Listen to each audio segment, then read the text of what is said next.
ଜୟ ଜଗନ୍ନାଥ। ଶରଧା ବାଲି ବିଷୟରେ କବିତାଟିଏ ଶୁଣନ୍ତୁ। ପୂର୍ବରୁ ନଥିଲା ଶରଧା ବାଲି, ସେ ବାଲି ଥିଲା ପରିପୂର୍ଣ୍ଣ।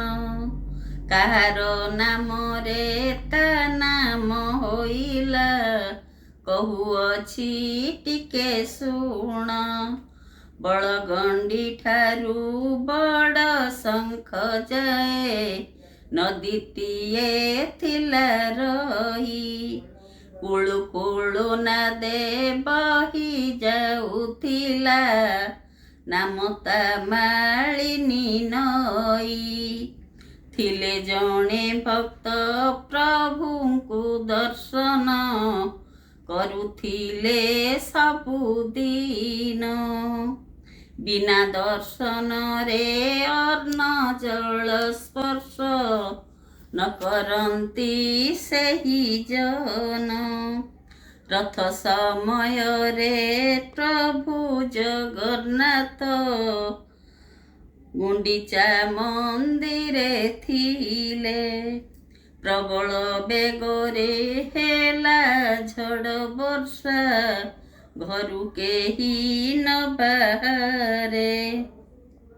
ଭକ୍ତ ଶ୍ରଦ୍ଧାମଣି ଉପବାସ ରହି, କଟୁଥିଲା ତାଙ୍କ ଦିନ। ଶରୀର ଦୁର୍ବଳ ହୋଇ ପଡ଼ିଲାଣି, ମୁଖରେ ପ୍ରଭୁଙ୍କ ନାମ।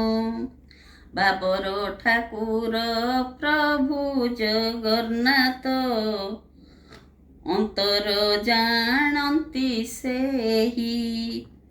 ରାଜାଙ୍କୁ ସ୍ୱପ୍ନରେ କହିଥିଲେ ପ୍ରଭୁ, ପୋତ ଏ ମାଳିନୀ ନଈ।